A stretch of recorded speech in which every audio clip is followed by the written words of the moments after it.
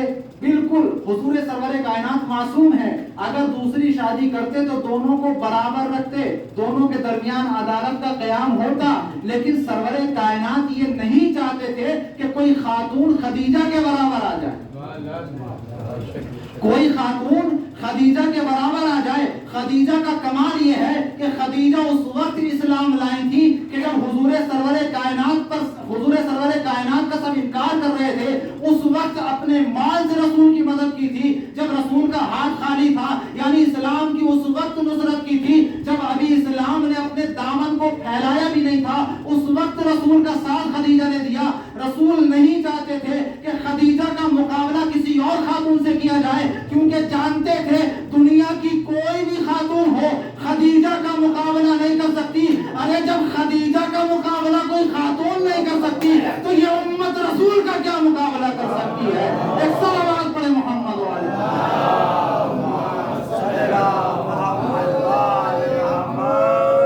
اور اسی لیے شہزادی کونین کے انتقال کے بعد امام علی نے بہت ساری شادیاں کی، جناب امین سے جو شادی کی وہ معنوی کمال کی بنیاد پر شادی کی۔ امام کو ایک ایسا بیٹا چاہیے تھا کہ جو معنوی فضیلت اور عظمت کا مالک ہو، اور معنوی کمالات میں ایک ہے شجاعت۔ شجاعت حیدری کے وارث کو عباس تھا،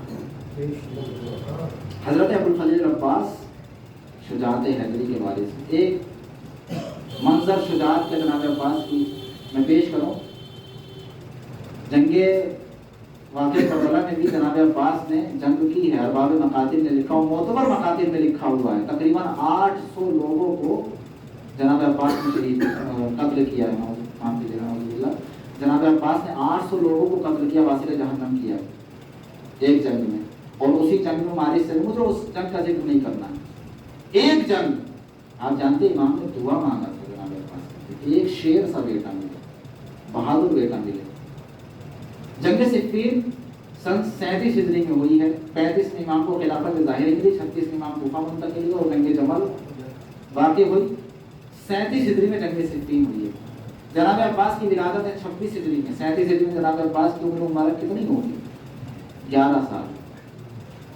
11 سال کی عمر ہے جناب عباس کی۔ ادھر صفین کا معرکہ ہے، امام علی نے کہا میرے لال کیا جنگ کرنا چاہو گے؟ 11 سال کا بچہ ہم لوگ کے یہاں کیا کرتا ہے؟ 11 سال کا بچہ، لیکن امام کیا کہہ رہے ہیں؟ میرے لال جنگ کرنا چاہو گے؟ میدان میں جاؤ گے؟ جناب عباس نے کہا بالکل۔ لبوں پر مسکراہٹ، چہرے پر خوشی۔ ہم اور آپ بڑے کام کرنے سے ڈرتے ہیں اور اپنے بچوں کو کہتے ہیں یہ نہ کرو وہ تم سے نہیں ہوگا، وہ نہ کرو تم سے نہیں ہوگا، لیکن وہاں دیکھیں ہمت ہے، حوصلہ ہے۔ حاجی بابا جان بالکل جاؤں گا میدان میں۔ امام نے کہا ایسے نہیں جانا ہے، بلکہ چہرے پر نقاب ڈال کے جانا ہے، چہرے پر نقاب ڈال کے جانا ہے۔ جناب عباس کو تیار کیا، آمادہ کیا، چہرے پر نقاب ڈالا، گھوڑے پر بٹھایا اور جناب عباس کو رخصت کیا۔ اب جو منظر تاریخ نے لکھا ہے کہ جب عباس کا رہوار چل رہا تھا تو بالکل ویسے چل رہا تھا جیسے علی کا رہوار چلتا تھا۔ عباس کے تلوار چلانے کا جو انداز تھا بالکل وہی تھا جو حیدری انداز تھا۔ جنگ کرنے کا انداز عباس کا ویسا ہی تھا جیسا علی بن ابی طالب جنگ کیا کرتے تھے، جیسے جیسے علی انجام دیتے تھے بالکل ویسے ہی عباس نے جنگ کی ہے صفین میں۔ اور یہی وجہ ہے کہ جب عباس صفین میں جنگ کر رہے تھے تو دشمن کہہ رہا تھا کہ علی لڑ رہے ہیں، اور ادھر دشمنوں کی آواز علی علی کی صدائیں بلند ہو رہی تھی، ادھر میرا مولا در خیمہ پہ کھڑے ہوئے منظر دیکھ رہا تھا کہ میرا بیٹا کیسے جنگ کر رہا ہے، اور علی کے لبوں پر مسکراہٹ تھی۔ میں نے چشم تصورات میں خود کو علی کی بارگاہ میں پہنچایا، مولا کی بارگاہ میں عرض کیا مولا بیٹا جنگ کر رہا ہے، کتنی خوشی ہو رہی ہے، مولا اس مسکراہٹ کی وجہ کیا ہے، اس خوشی کی وجہ کیا ہے؟ میرے مولا نے آواز دیا جانتے ہو آج میری خوشی کی وجہ کیا ہے؟ میری خوشی کی وجہ یہ ہے کہ میں نے ایک شجاع بیٹے کی آرزو کی تھی تھی, ایک شجاع بیٹے کی تمنا کی تھی, آج مجھے اپنی دعا قبول ہوتی نظر آ رہی ہے. میں نے کہا مولا کیسے پتا چلا کہ آپ کی دعا قبول ہو گئی؟ امام نے کہا جب عظمتیں بڑھنے لگے, جب فضیلتیں بڑھنے لگے تو سمجھ جانا دعا قبول ہو گئی ہے. میں نے کہا سمجھ میں نہیں آیا. امام نے کہا سمجھنا چاہتا ہے تو شب ہجرت جا کر دیکھ لے, سمجھ میں آ جائے گا. وہاں میرے چہرے پر نقاب آئی, دشمنوں نے نبی سمجھا. یہاں عباس کے چہرے پر نقاب آئی, دشمنوں نے علی سمجھ لیا. ایک صلوات پڑھے محمد والا.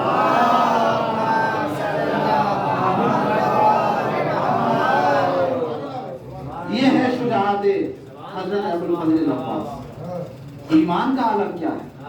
بہت سارے صفات ہیں, صفات باطنی, کمالات باطنی جناب عباس کے بہت ہیں. میں مطالعہ کر رہا تھا کتاب کا, تقریباً 6 یا 7 ایسے کمالات باطنی ہیں جناب عباس کے اندر موجود ہیں, لیکن ذکر نہیں ہوتا. ایمان, جناب عباس ایمان کے کس درجے پر فائز تھے؟ امام جعفر صادق علیہ السلام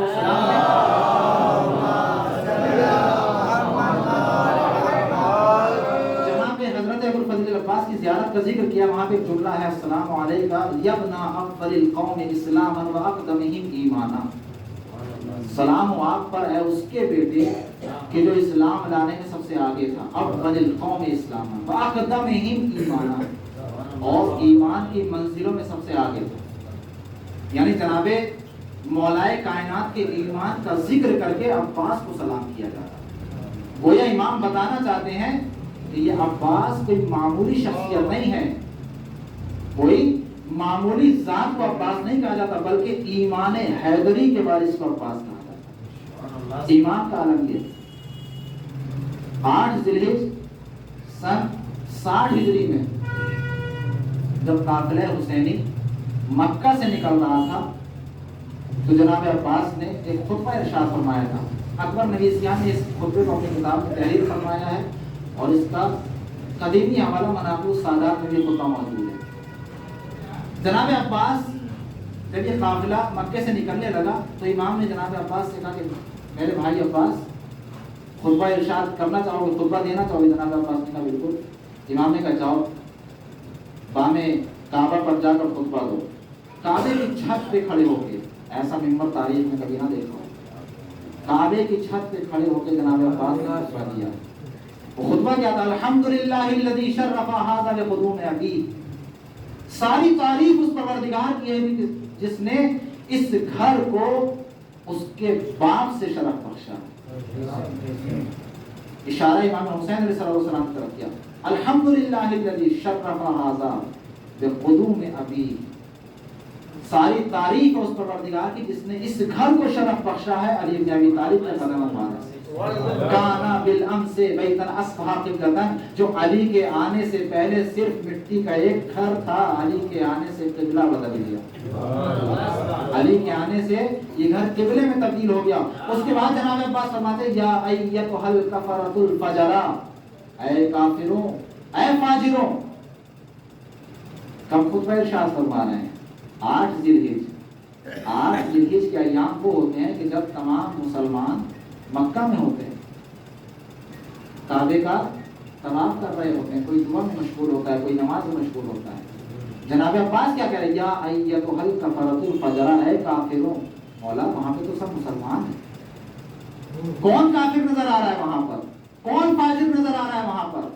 سب مسلمان ہیں, کعبے کا طواف کر رہے ہیں, کوئی نماز پڑھ رہا ہے, کوئی دعا پڑھ رہا ہے, کوئی مناجات کر رہا ہے, کوئی کعبے کا طواف کر رہا ہے, کوئی حجر اسود کو بوسہ دے رہا ہے. سب کے سب مسلمان ہیں, لیکن آپ کہہ رہے ہیں یا ایتھا الکفرۃ الفجرا, اے کافروں اے فاجروں. عجب نہیں عباس آواز دیں, میں دنیا والوں کو بتانا چاہتا ہوں, چاہے جتنی نمازیں پڑھ لو, چاہے جتنی دعائیں کر لو, چاہے جتنی مناجات کر لو, چاہے کعبے کا چکر لگا لو, چاہے طواف کعبہ کر لو, لیکن اگر حسین کا ساتھ نہیں دیا تو تم کافر سے بڑھ کر نہیں ہو, تم فاجر سے بڑھ کر نہیں ہو. ایک صلوات پڑھیں محمد والے. اگر حسین کے ساتھ نہیں ہو تو ایمان تو بہت دور کی بات ہے, تم کافر ہو, تم فاجر ہو. اس کے بعد جناب عباس فرماتے ہیں کہ حل تصدون سبیل البیت علی امام البررہ, کیا تم کعبے کا راستہ امام برحق کے لیے روکنا چاہتے ہو؟ کعبے کا راستہ امام کے اوپر بند کرنا چاہتے ہو؟ لولا حکم اللہ العلیٰ واختبارہ البریہ لطارت البیت الیہ قبل ان یمشی لدیہ. تم جانتے ہو کون ہے یہ؟ تم جانتے ہو کس کے اوپر کعبے کا دروازہ بند کر رہے ہو؟ کس کے اوپر کعبے کا دروازہ کس کے لیے کعبے کا راستہ روک رہے ہو؟ کیا تم جانتے ہو اگر خدا کا امتحان اور خدا کی حکمت نہ ہوتی تو کعبہ خود چل کے ان کی خدمت میں آتا؟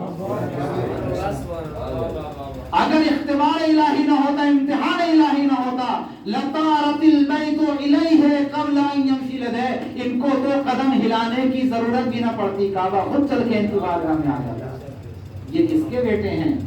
یہ اس کے فرزند ہیں جس کے ہاتھوں پہ سنگریزے کلمہ پڑھتے ہیں. یہ اس کے فرزند ہیں جسے حجر اسود سلام کرتا ہے. تم کیا کعبے کا راستہ روکو گے؟ یہ تو حکمت الہی ہے کہ ہم جا رہے ہیں. اور اس کے بعد جناب عباس فرماتے ہیں ہیہات انظروا فانظروا ممن شارب الخمر وممن صاحب الحوض والکوثر. ذرا غور تو کرو، ذرا سوچو کس کو کس کے مقابلے پر لا رہے ہو؟ کس کو کس کے مقابلے پر لا رہے ہو؟ ممن شارب الخمر، ایک طرف وہ یزید ہے کہ جو نجاستوں میں پلا ہے، ایک طرف حسین ہے جو طہارت کا پروردہ ہے. کس کو کس کے مقابلے پر لا رہے ہو؟ ایک طرف حسین ہے جس نے زبان رسول چوسی ہے، دوسری طرف یزید ہے جس نے میسونہ کی گندگی کھائی ہے. کس کو کس کے مقابلے پر لا رہے ہو؟ ایک طرف حسین ہے جس نے آغوش تربیت فاطمہ میں پرورش پائی ہے، دوسری طرف یزید ہے جو نجاستوں کا پروردہ ہے. ایک طرف حسین ہے کہ جو صاحب حوض کوثر ہے اور دوسری طرف یزید ہے جو شارب الخمر ہے.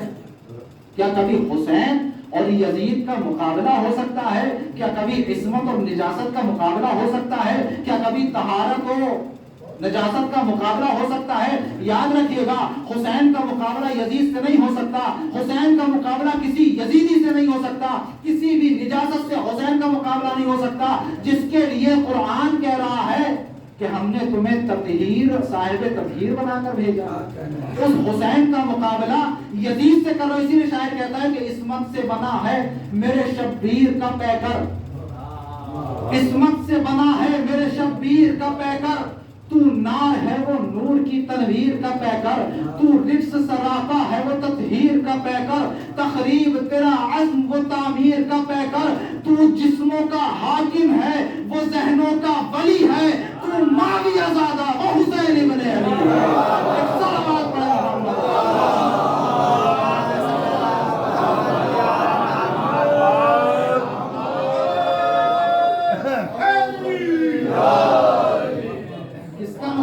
حسین سے کر رہے.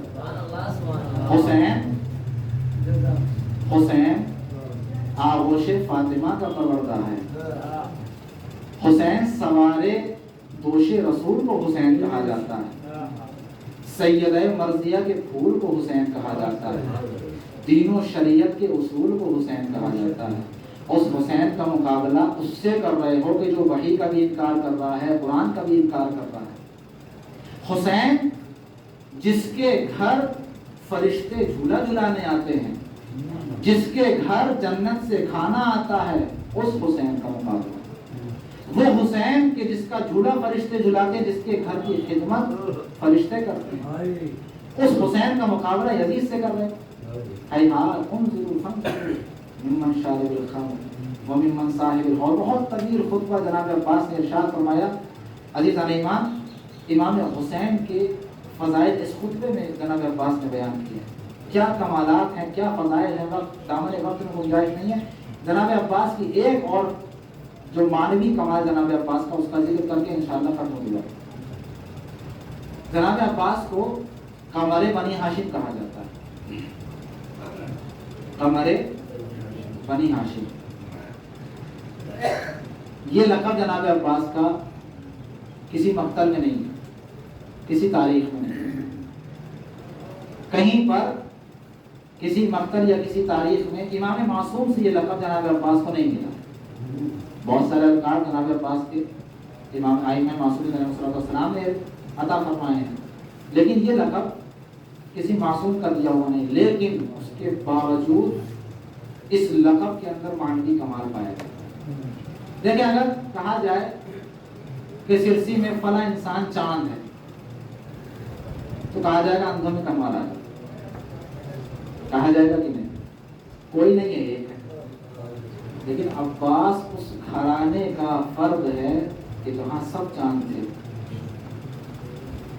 آپ ذرا تاریخ کا مطالعہ کریں، جناب ہاشم کے والد بزرگوار جناب عبد مناف کو قمر بطحہ کہا جاتا تھا، قمر بطحہ۔ رسول گرامی اسلام کے باپ کو، والد کو قمر حرم کہا جاتا تھا۔ خود حضور سرور کائنات کی حدیث قصہ میں لفظ آیا کأنہ البدر فی لیلۃ تمامہ قمر، بدر کا لفظ بعض روایت میں کأنہ القمر بھی آیا ہے، اور بدر و قمر دونوں چاند کے معنی ہیں۔ مولا علی کے لیے قرآن مجید میں ارشاد ہوتا ہے والشمس والضحیٰ والقمر اذا تلاہا، یعنی مولا علی کو قمر کہا گیا۔ امام حسین علیہ السلام کے لیے بھی ارباب مقاتل نے لکھا راس قمری زحلی، جب امام نیزے پر تلاوت کر رہے تھے تو اس وقت کا منظر ہے، راوی نے لکھا ہے کہ راس قمری زحلی، وہ سر چاند کی طرح چمک رہا۔ جناب قاسم کا ذکر کل آپ نے سنا، جناب قاسم کے لیے بھی ارباب تواریخ نے لکھا ہے کہ جب جناب قاسم خیمے سے نکلے ہیں کأنہ شقۃ القمر، بالکل ایسے کہ جیسے چاند کا ایک ٹکڑا نکل کے آیا۔ یعنی تاریخ میں اس گھرانے کے اکثر افراد کو قمر کہا گیا ہے۔ جناب عبد المناف قمر بطحہ ہے، جناب عبداللہ قمر حرم ہے، رسول گرامی اسلام چادر یمنی اوڑھے تو قمر ہیں، مولا علی کو قرآن نے قمر کا، امام حسین کو نیزے پر جب تلاوت کر رہے تھے تو راوی نے قمر کا لفظ استعمال کیا، جناب قاسم کے لیے قمر کا لفظ استعمال ہوا۔ جہاں جس گھرانے میں ہر انسان قمر ہو وہاں حضرت ابو الفضل العباس کو قمر بنی ہاشم کہا جاتا ہے۔ یعنی اگر بطحہ کے حسین کو، بطحہ کے حسن و جمال کو جمع کر دیا جائے تو قمر بطحہ وجود میں آتا ہے، اگر حرم کے حسینوں کو جمع کر دیا جائے تو عبداللہ جیسے شخص کو قمر کہا جاتا ہے، اگر چادر یمنی اوڑھ لیں تو رسول اسلام قمر ہے، اگر رسول کی اتباع میں قدم آگے بڑھا لیں تو علی بن ابی طالب قمر ہے، اگر نیزے پر تلاوت کر لیں تو حسین قمر ہے، اور ان تمام قمروں کے خاندان کو جمع کر کے اس کا اگر نچوڑ پیش کر دیا جائے تو قمر بنی ہاشم عباس ہے۔ ایک صلوات پڑھیں۔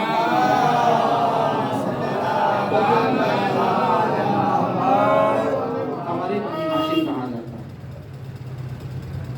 ایک اور جناب عباس کا لقب ہے جو ارباب مقاتل نے لکھا ہے، جناب عباس کو اہل حرم کی آس کہا جاتا ہے۔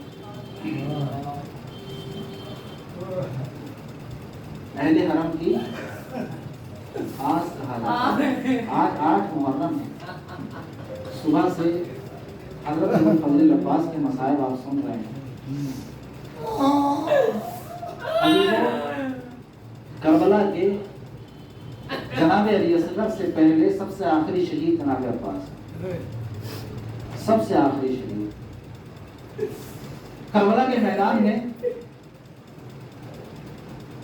صبح عاشور جناب زہیر بن خین جناب عباس کی خدمت میں آتے اور آنے کے بعد جناب عباس سے کہتے ہیں عباس جانتے ہو تمہارے باپ نے تمہیں کس لیے مانگا تھا؟